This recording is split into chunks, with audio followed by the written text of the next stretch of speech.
So just recently, I've hit 100 subscribers on YouTube. Currently, it's at 102, and I haven't been able to start making this for a couple days. So by the time I upload it, it'll probably be even higher. But what is in this 100 subscriber special? Well, we're going to have Q&A, along with installing and fully updating POS Ready 2009. And yes, that is a key written on there.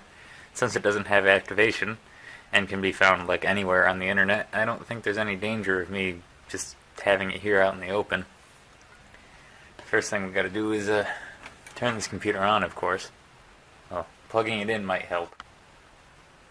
There, now that the computer's plugged in, we can turn it on. And the monitor and speakers are already on, so that's good. Need to put the CD in the drive, which is just a compact disc drive, by the way. Yeah, I already do have POS Ready 2009 on here, but it doesn't work. And neither does this keyboard. That's great. Even though I'm out in the barn, I'm always prepared for such traumatic events, such as an old computer that won't register USB keyboards in the BIOS. Now that that's taken care of, we'll turn it on one more time. Now that we have this keyboard, we can press any key to boot into setup. There we go.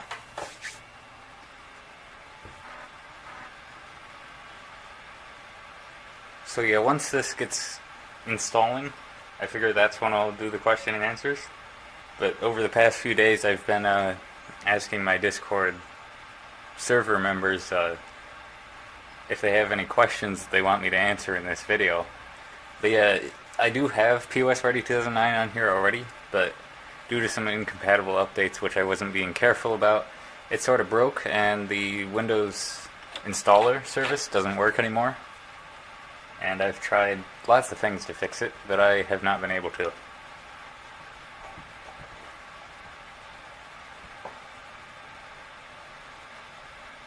So as you can see, it makes no effort of hiding that it's Windows XP. It just happens to have some elements that have been visually updated slightly to possibly look like Windows 7-ish, such as the logo, and that's pretty much as far as it goes. The monitor picture is a bit off. There we go.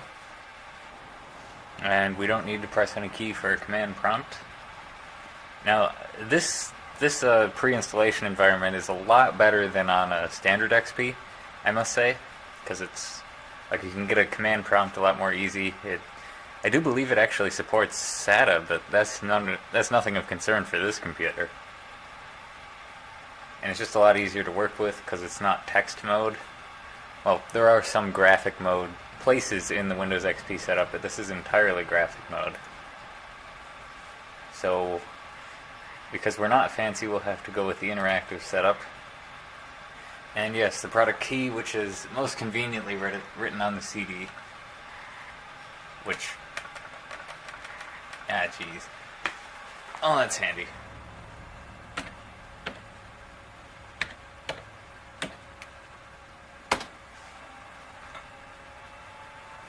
Oh, we gotta accept the license terms. And of course, we need a name. Let's see. This one's going to be Satya Nadella of Microsoft Corporation. And, yeah, because we don't have any fancy stuff, we don't need to mess with additional storage drivers.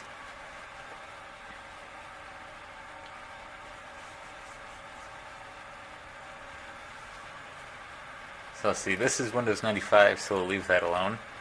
And we'll just delete this old partition. And then we can create a partition. And we can use that. And of course it wants to be formatted to a specific thing. And I'll give it a name.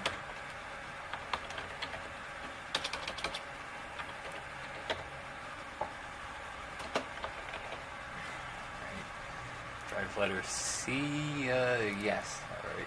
Form quick format so we don't have to wait here for 93,000 years.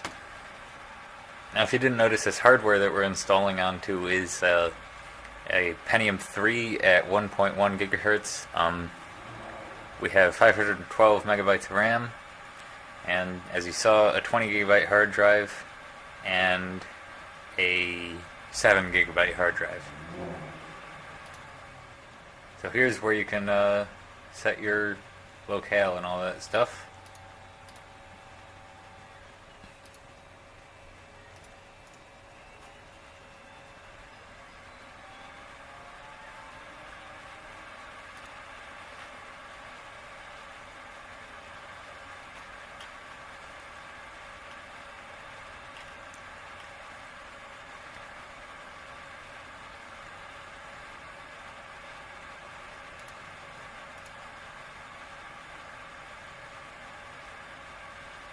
GMT -5. I want to say we're UTC -4 now.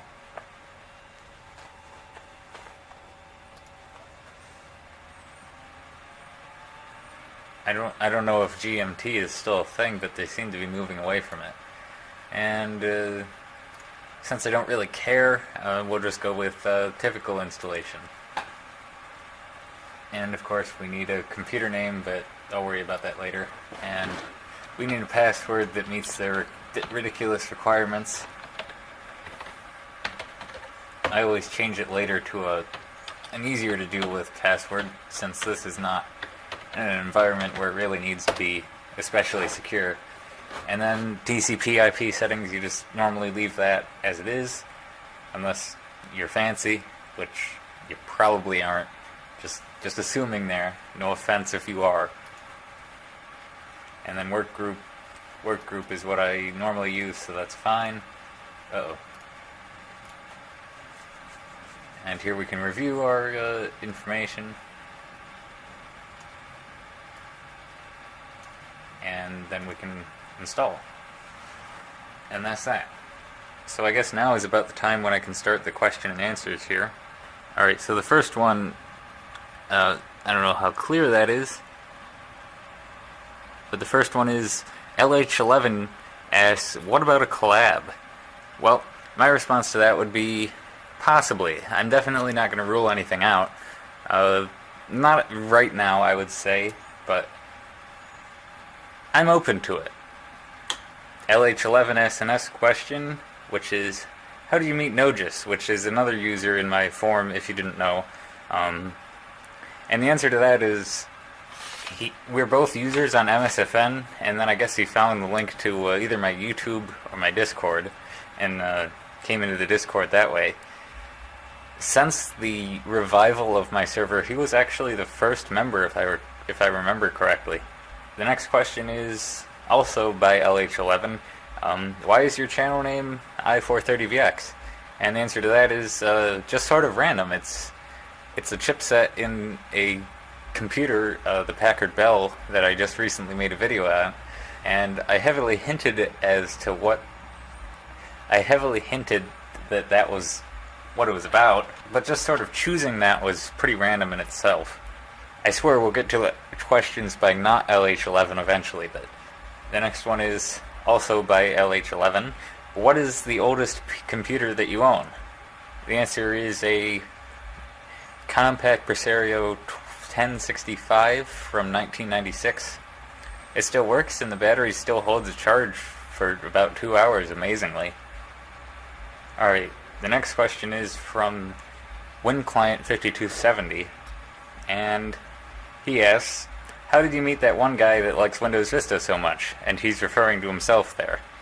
And, well, it all started about 11 months ago when MSFN, that technology forum that I'm on a lot, went down, and he reached out to me asking what was happening, and we just never really stopped talking after that. And eventually I invited him to the Discord server, and that's that. Alright, the next question is by Calculating Genius. He asks, what YouTube channels do you watch a lot? I mean, you can look at my subscriptions if you want to see everything that I watch. But yeah, usually it's just the same few people like UXW Bill, V Westlife, and when Client 5270. I watch his videos too. Alright, so the next question is by LH11. What do you think of us? And, well, I think most of you are pretty cool. I enjoy talking to a lot of you. LH11 asks, again, do you plan to upgrade your internet connection on your own? And if you didn't know, my internet is really bad. And the answer to that is no, because that's not really possible, because that would require, like, laying cable down the road. So I can't really do that because I don't have the legal right to do that, and I also don't own a bucket truck. Another question, also by LH11. What do you think of Poland? Because he is Polish. Well, I think Poland is pretty cool. I don't know incredibly much about it, but I've heard good things and bad things about it, as most countries. There's certainly some cool people that live there. Alright, and then the next question is from Windows Vista, or Win Client 5270, I should say, and he asks, what do you think about answering 100 questions from the same person? And, well, I just sort of discussed that. It's fine, because it's my fault I didn't limit it. And then the next thing, what is your dream job? Well, definitely something to do with computers, I guess. Maybe like information technology or information security, something in that ballpark.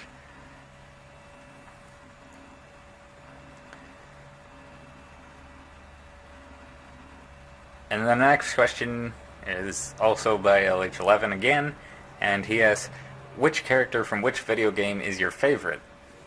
And, well, that's a toughie, I would say. There's a lot of video game characters that I like. Like, because I can't really think of anything, I'll just go with the Drakel Warrior from Adventure Quest. Or is that Drakel? I'm not exactly sure how that's pronounced, but... And then WinClient 5270 says, I don't think asking what his favorite OS is necessary. Pretty obvious. And yeah, it is fairly obvious, especially if you're in my Discord. And the answer to that is Windows XP Professional 64-bit edition. I'm not particularly fond of Windows XP 32-bit edition because it does have a bit of stability issues, but it's still pretty enjoyable for me to use. Or else I wouldn't be doing this. From CoolDog3552, the next question is, are cats gay? And, well, I'm not exactly sure. I feel like that's a fake question, but I might as well answer it. So basically it would seem that there's a mixed opinion on it. It is, some say it's possible, and some say it's not. So I'm going to go with a definite maybe on that. And the next question is by Nojust2001, who I mentioned earlier in a different question, but he asks, what made you do YouTube videos? And the answer to that is, it was the thing to do when I was in middle school. Everyone else was doing it, and a lot of people it died off, but I've been doing it ever since. Well, you won't find a lot of my videos from back then, because I deleted them, and the channel that they were on, but yes, I have been doing YouTube videos for a while. So Rover asks, what got you interested in computers? And, well, that's sort of complicated. I know that I use computers since I was a little guy, but I can't really say why I was so interested in them. It just sort of happened. I guess I like how much they can do and all that stuff, and like the games and all that. Calculating Genius asks, who inspired content on your channel? And, well, I've taken inspiration from a lot of channels, such as the ones I watch, UXW Bill, a little bit of V Westlife, maybe even a little bit from Hayden Quinn, also known as 32 Megabytes. And he's not really active on YouTube anymore, but there's certainly some Terabyte Coyote inspiration that's went on. The next question is from Calculating Genius again, How tall are you in nautical miles?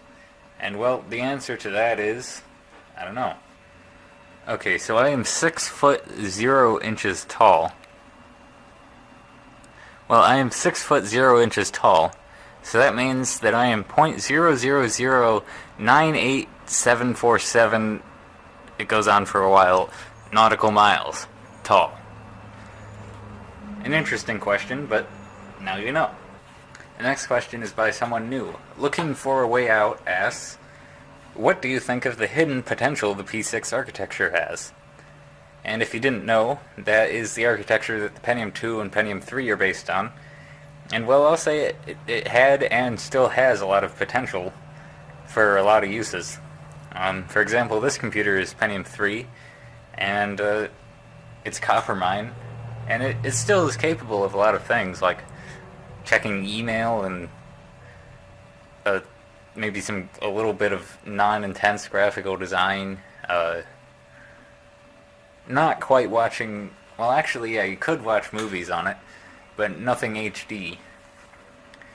And especially the Pentium 3 2-Octet, that still has a lot of oomph left in it, because you can basically web browse on that still, with a lot of tweaking and using the right software, of course.